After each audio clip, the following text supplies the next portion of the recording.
everybody and welcome back to my channel. If you're new here then my name's Amber and I'm a first year medical student in the UK, and today what I'm going to be talking about is how I take my notes in med school. So I've been in med school now for about 6 months, so I feel that over these 6 months I've tried and tested a few different ways and styles of taking my notes, and I feel like I've now kind of got into a rhythm of what I like and what works well for me. I'm going to show you guys what I do today. If you are new then please don't forget to subscribe. If you do like the video then please like as well, and also feel free to follow me over on Instagram as well too. And also if you are returning, I'm sat in the dining room because my desk in my room is too small to be able to like show you on camera and everything, so I'm sat in my dining room for the purpose of this video. And to be fair, sometimes I do my work down here. I'm going to stop talking now and I'm going to get on with the video straight away for you.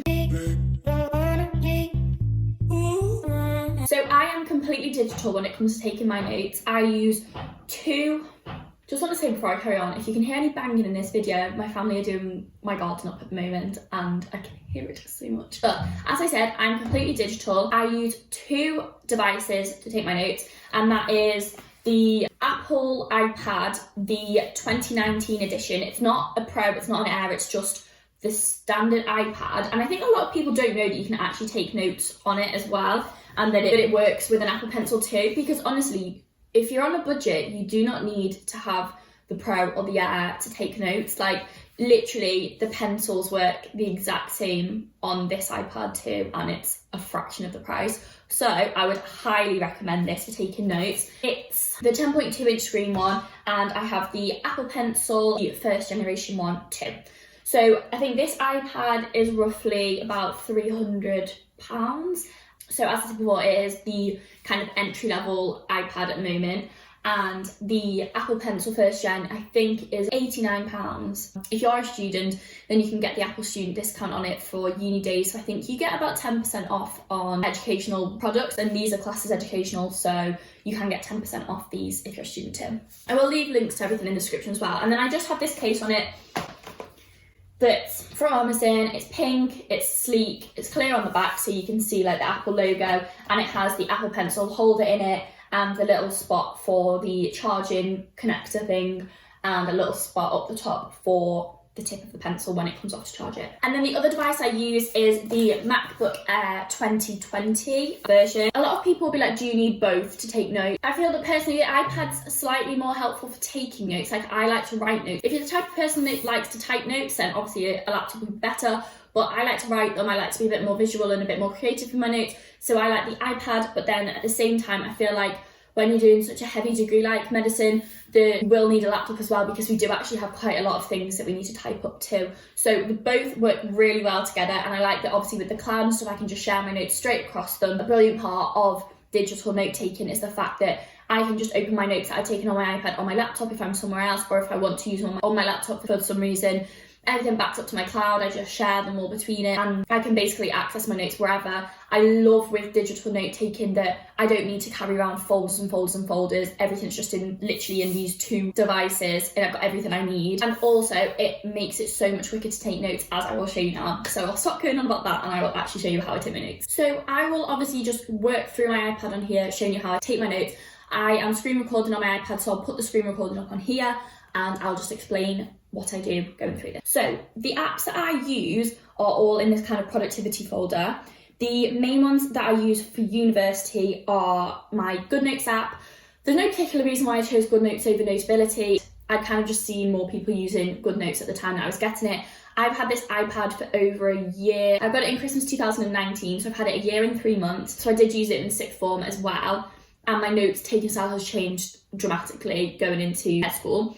So I use Goodnotes to take my notes. Blackboard is what I use for my university lectures. They're all just uploaded to there. That's the software our university uses. I have Word, PowerPoint and Outlook because I do also have the keyboard that goes with my iPad. However, it's in university at the moment because I've just been using my MacBook. I've not been using it too much, so I don't actually have that to show you. It isn't the Apple one. It's just kind of a bog standard keyboard, like a Bluetooth keyboard that you can get. It was about £20 or £30, and I sometimes use that if I only have my iPad on me and I just want to type a bit up. I used to use it before I had my Mac a lot more, but I don't use it as much, so I'll only ever really use Word or PowerPoint on my iPad if I am using that keyboard. Outlook is my university email. Flora, some people talk about Flora or Forest. You can do to like set timers, stop your phone from distracting you. I don't really use it on my iPad because I'm just using it on my phone because I'm working on my iPad. I have moved on to Forest at the moment just because I've kind of completed all the rounds on Flora, so I'm using Forest now. Don't really use it on my iPad though. And that's about it. My timetable for uni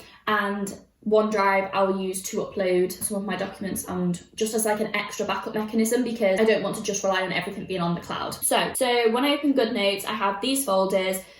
These 2020 and 2021 are kind of just like miscellaneous stuff for the year.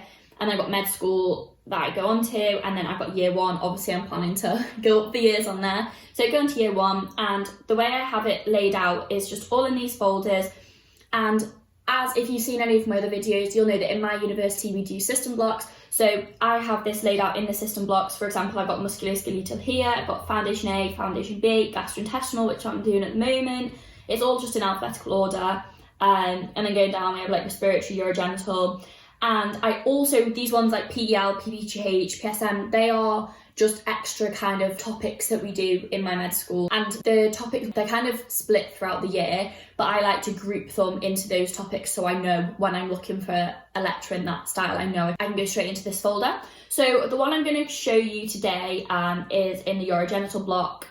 I have it in week 1, week 2, week 3, because my university we do 3-week blocks. That's the way the lectures spread out. And if I want to kind of check a lecture, I can look online, I can see what week it was in, and I can find it easily that way. Yeah, it's just another way of kind of organising it. So as you can see in week 1, for example, I have the lectures, and as you can see, they kind of adjust as we'd be given them in uni, because I'll show you basically how I get them across. So when I go into my university Blackboard app, I obviously can't show you my actual lectures because I'm not allowed to share them. I could get in trouble. I don't want to do that. But I will just show you like the opening slide, and that can just give you an idea of how I pull it across. So when I go into it, I'll go on to say urogenital week 1. I'll just do the general introduction one for now. Obviously, this is where I could watch the lecture in my iPad, but we above have the slides given to us. So I open that into a PDF and then open it in my browser. And basically when that's open, I then click the share button and I go to opening Goodnotes, open, and then I can say that I want it in this week too. I can import it as a new document, and then all the slides for the lecture will just appear in Goodnotes, and I then have the ability to write over them as I'm watching the lecture. So what I like to do is I like to watch the lecture on my iPad, on my laptop, and then as you can see on my iPad, I have the slides up like that. And then with my pencil, as I'm watching the lecture, obviously I'm just going to use it on this slide. I like to use bright colours just to make it stand out a bit more against kind of the navy slides that we have. And I will simply just write on any extra notes. Lots of the lectures are pretty good and they'll provide lots of information on the slides anyway. So lots of times it's just highlighting key things. And again, like just writing additional notes. Sometimes, obviously, we do have to write everything. I would say that I learn from physically writing. However, I don't think that's a good way of kind of consolidating your knowledge. So with my pencil as well, I have just scribbled out kind of the lecturers' names just because I don't want to get in trouble at all. So my way of taking notes is that I watch the lectures on my laptop, and then when I have the slides open in like a booklet on Goodnotes, I will then make any additional notes that I feel like I need to onto the slides so I can directly write onto them. I was spending ages screenshotting each slide and putting it into the document until I realised that I could just literally import everything over. And it's so handy because I don't need to sit there and copy out word for word everything that's on the slide, like it's already written down for me. I just highlight any key things, and then if there's anything extra the lecturer says that I feel like that's not included on the slides, I will just write that on. I like to do it in a bright colour so that it stands out, and that's about it.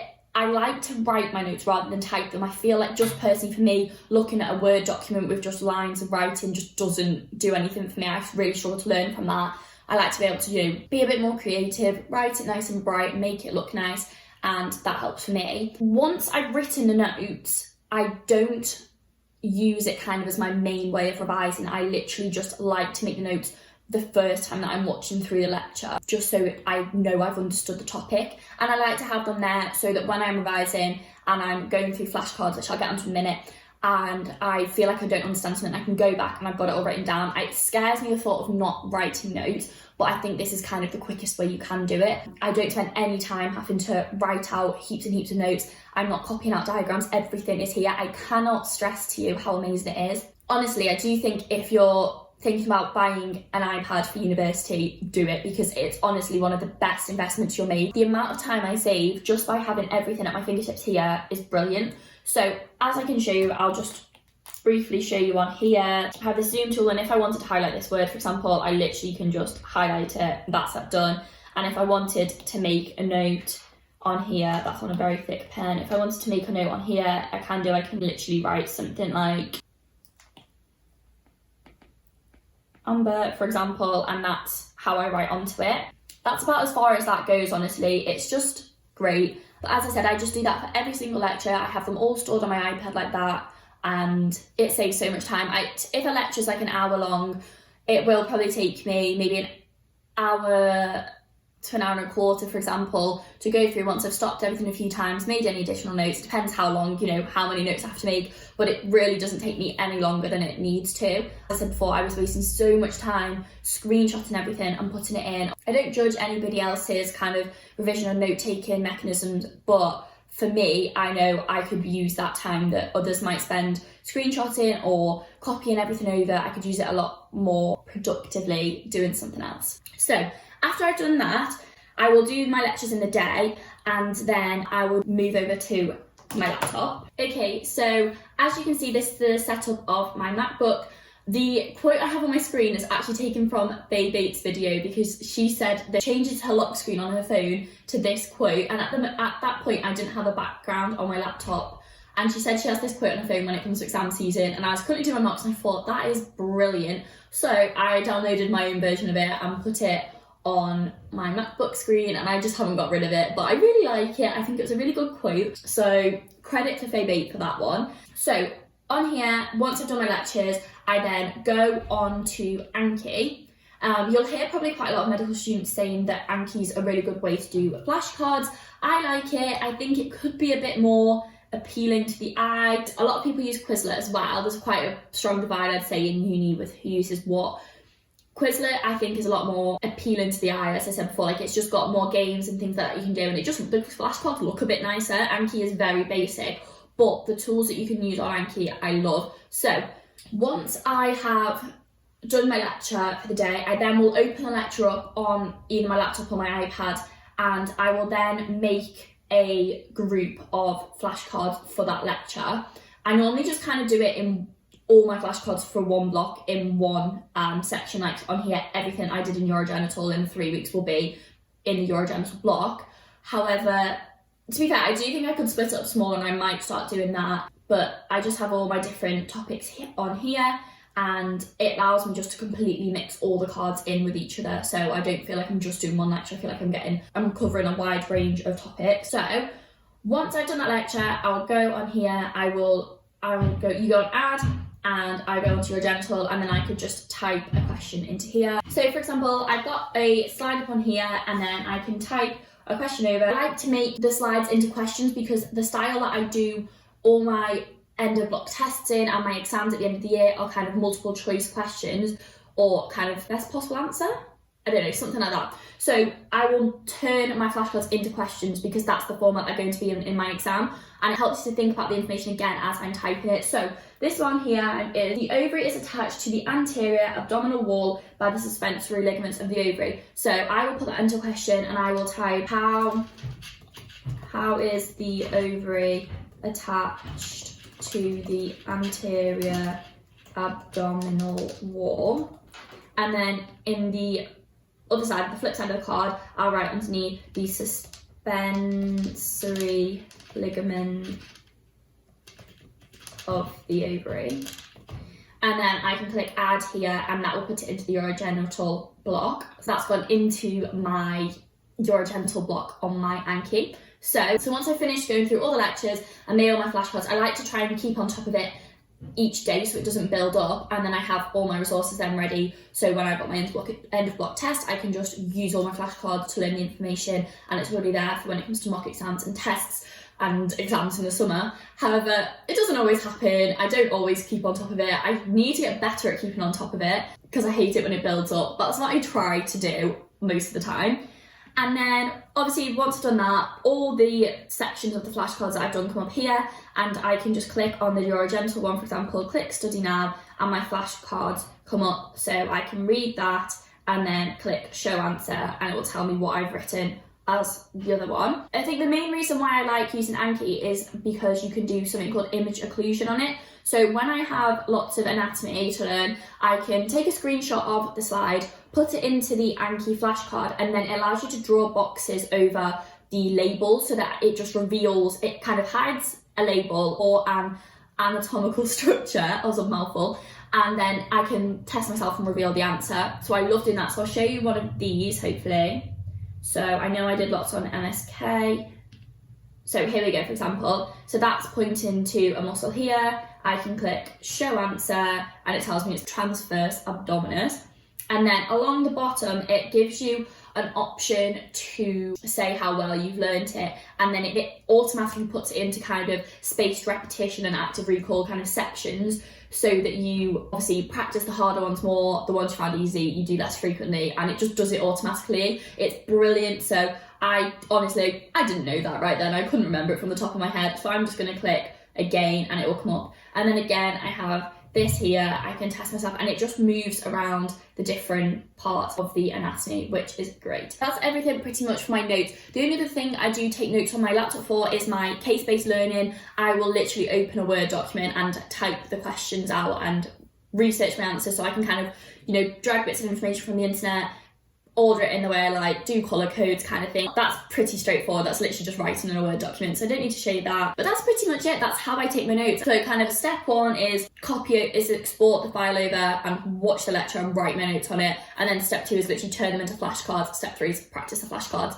That is pretty much it. There's not much more to it. Sometimes I'll do the odd mind map or write things on a whiteboard if I kind of want to test myself on kind of a process or a structure of things. But as I said before, because most of my tests are literally multiple choice kind of answers, the best way for me to revise is flashcards and kind of short phrase answers. It's the best thing I can do for my type of learning. I hope you find that useful. I know I am only first year, so I've not had loads and loads of experience of using it, but my style might have completely changed by next year, so I can always do another video if it does change. But for now, this is what's working really well for me. I hope it's given you some sort of insight into how digital note taking can work well in medicine, kind of show you that you don't need heaps and heaps and heaps of notes and loads of writing, and how you can be quite minimalistic with your note taking but still learn it well. I think active recall, spaced repetition is the best way by far to actually get the knowledge into your head, and using apps like Quizlet and Anki will do that for you without having to spend so long making physical flashcards, which is what I did at A-level, and it screwed me over. It took way too long doing it. So I'd highly recommend, if you are thinking about it, getting specifically the iPad, I'd say, for uni work, because you can get the Anki app on iPads, but I think you have to pay like £25 for it, whereas it's free on the Mac, so I just stick to that. In terms of planning, I sometimes use Notion, but I'm only just getting to grips with that. Mine isn't too great to start sharing and saying, oh, look at my Notion yet. I've only just kind of set up. I just like using little to-do lists on that. But that is pretty much it for my note taking. If you do have any questions, please feel free to leave them down below or message me on Instagram. And I hope you've enjoyed the video. If you have liked it, please don't forget to like, subscribe and comment, and check out some of my other videos. But that's it for now, and I will see you in another video. Bye!